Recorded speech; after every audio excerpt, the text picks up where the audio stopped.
They are no longer listening for voices beneath the rubble. They are searching for bodies. More than 3,500 confirmed dead. The UN warns it could reach 10,000, and overwhelmed morgues are forcing Venezuela to make decisions no country wants to make.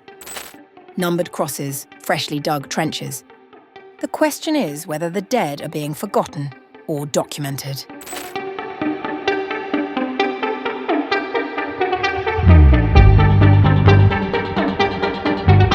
The search for survivors is ending. Now begins something even more heartbreaking. Across earthquake-ravaged Venezuela, grieving families are no longer listening for voices beneath the rubble. They are searching for bodies.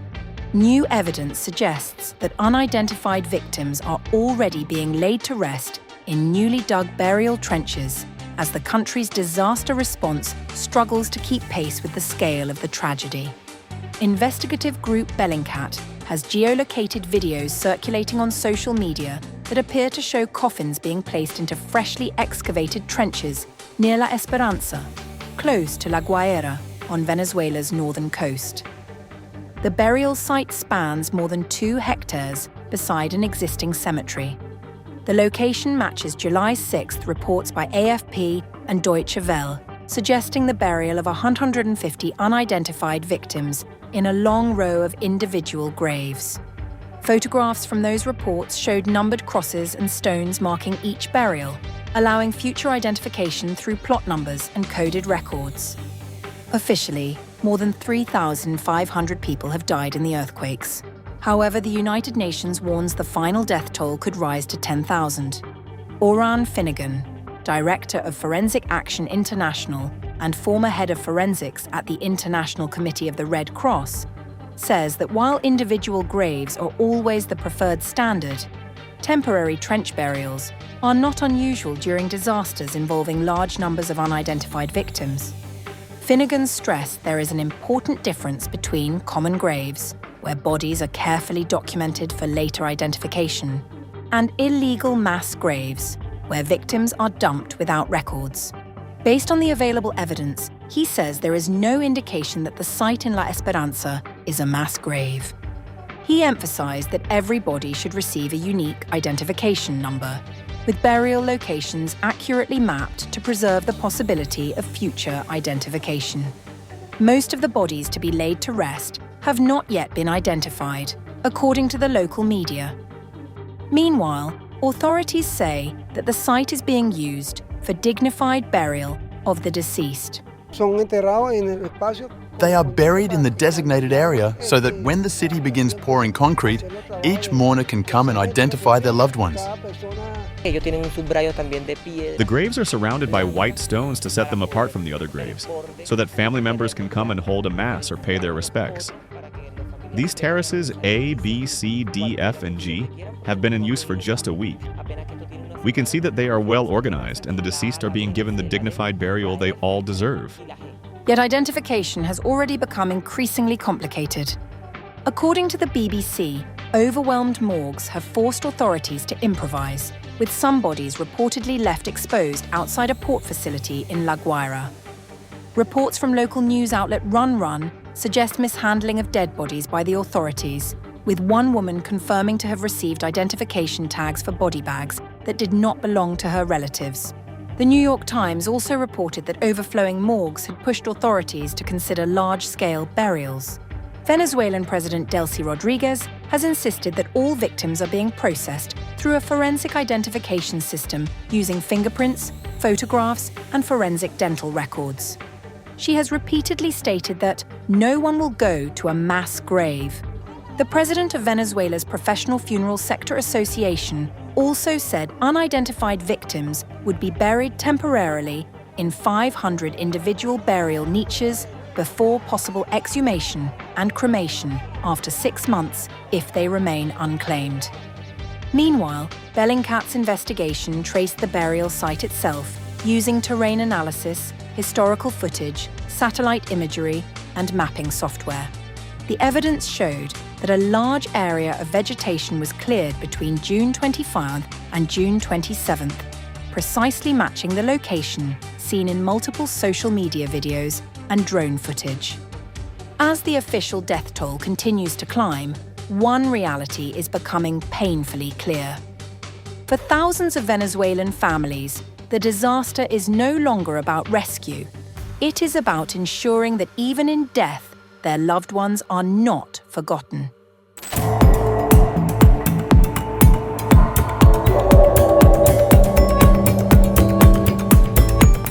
Nearly 2 weeks after Venezuela's devastating twin earthquakes, the cries for rescue have faded. Now, families are digging through mountains of rubble with their bare hands, searching not for survivors, but for the bodies of those they loved. For many, the greatest battle is no longer against the disaster itself, but against time, decay, and a desperate struggle for dignity. One of those families is that of 26-year-old Noel Marquez. When the high-rise building where his family lived collapsed and burst into flames, Marquez rushed home from his girlfriend's apartment.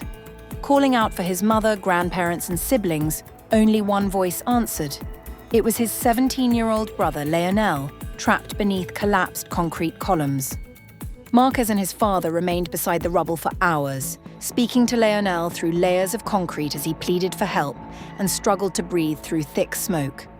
They waited for heavy machinery to arrive, but it never came.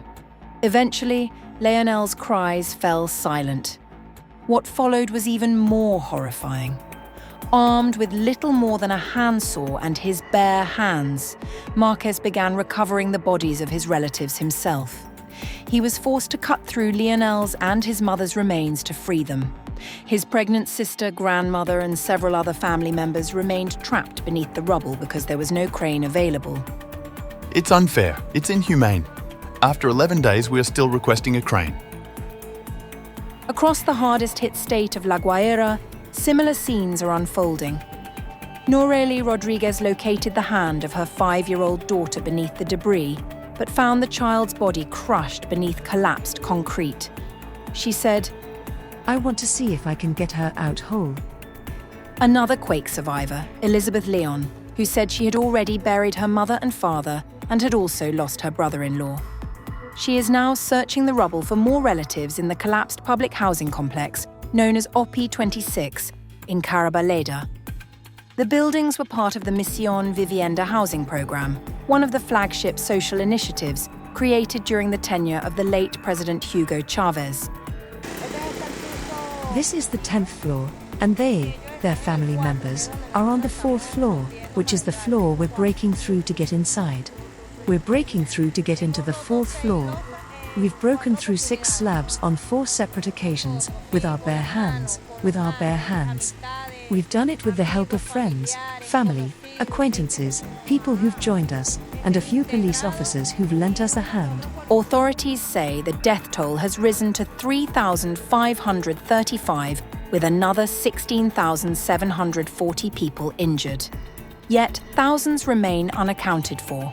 More than 30,000 missing person reports have already been submitted through a website created by the Venezuelan opposition. Residents say they have largely been left alone. Government rescue teams are scarcely visible, while most of those digging are relatives, neighbours and volunteers using shovels, pickaxes, and their hands. According to the United Nations Development Programme, around 1.2 million tonnes of debris remain in the worst affected areas. As decomposition accelerates, firefighters warn that many bodies are now so badly deteriorated that they fall apart during recovery. Meanwhile, the Venezuelan government has shifted its focus towards reconstruction under a program called Venezuela Reborn. Officials reject accusations that the response was too slow, insisting recovery efforts are underway. But for grieving families, rebuilding can wait. Their immediate struggle is simply to recover those they have lost. With international rescue teams preparing to leave and many victims still buried beneath the rubble, countless Venezuelans remain trapped in a painful search for closure that, for some, may never truly come.